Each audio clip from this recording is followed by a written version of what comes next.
اعوذ باللہ من الشیطان الرجیم، بسم اللہ الرحمن الرحیم۔ ناظرین، میں ہوں آپ کا میزبان سید انانی شاہ سہیل افسن کے ساتھ۔ ناظرین، ایشیا کے خطے میں نظریاتی لوگ بہت کم پیدا ہوئے جو اپنا نظریہ لے کے چلے ہیں، اور ہمارے پیارے ملک پاکستان میں صرف انگلیوں پر گننے والے لوگ ملے گئے جن کے پاس نظریہ ہوگا۔ نظریے کی سب سے بڑی ابتدا شہید ذوالفقار علی بھٹو نے کی، مگر باطل قوتوں نے ذوالفقار علی بھٹو کا نظریہ رائج ہونے کے بعد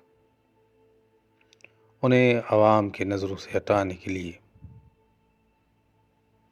تختِ دار پر لٹکا دیا۔ ایک بڑی طویل جدوجہد ہے ذوالفقار علی بھٹو کی فیملی کی، جن میں سے 2 بیٹے اور بیٹیاں۔ بیٹوں میں سے بھی شاہ نواز بھٹو کو زہر دے کے شہید کر دیا گیا۔ شاہ نواز بھٹو کے بعد ذوالفقار علی بھٹو کے دوسرے بیٹے میر مرتضیٰ بھٹو جب پاکستان میں آئے اور جب انہوں نے سیاست کا ہاتھ تھاما اور سیاست شروع کی، تو اپنی ہی بہن کے دور حکومت میں ان کو ایک سازش کے تحت شہید کر دیا گیا۔ کچھ ہی عرصہ گزرا تھا کہ آمریت سے بچپن سے لڑتی ہوئی بے نظیر بھٹو، جس نے ضیاءالحق کا دور دیکھا تھا، جس نے اپنے باپ کو پھانسی کے تختے پہ دیکھا تھا، جس نے اپنے بھائی کی موت دیکھی تھی، پر ایک موت دیکھے بے نظیر جیسے ستے میں آ گئی۔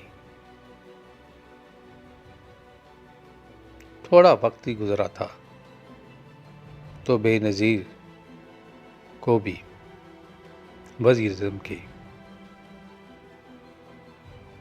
عہدے سے ہٹا دیا گیا۔ پھر وہی روایتی آمریت آئی۔ حکومت نواز شریف کی تھی، مگر اس پہ ہاتھ آمریت کا تھا، اور اسی آمریت نے نواز شریف کو بھی تخت دار سے الگ کر کے جلا وطن کر دیا۔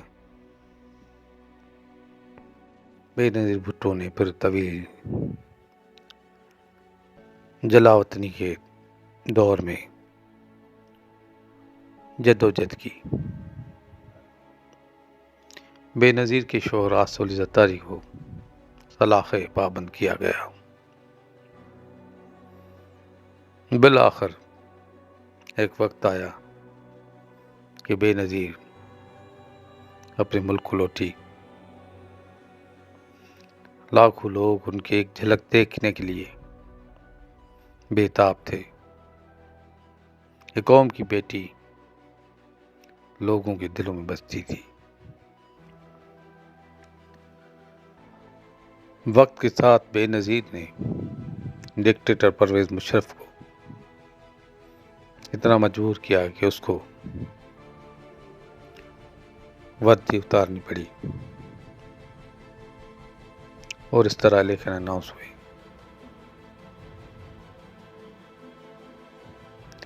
الیکشن کے دوران جب بے نظیر کیمپین میں نکلتی تھی تو ہزاروں نہیں لاکھوں لوگ جلسے میں تھے، اور میں یاد کرتا ہوں کہ بے نظیر کے آخری جلسوں میں ذوالفقار علی بھٹو کی آواز سنائی دیتی تھی، جیسے ذوالفقار علی بھٹو پھر سے زندہ ہو کر عوام کو بول رہا ہے، اور ان کا آخری خطاب جو لیاقت باغ میں تھا، اس میں جو انہوں نے الفاظ کہے،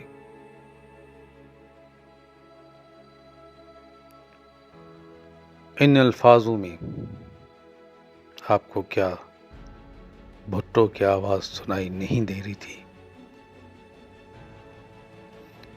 مگر بے نظیر کو کیا پتا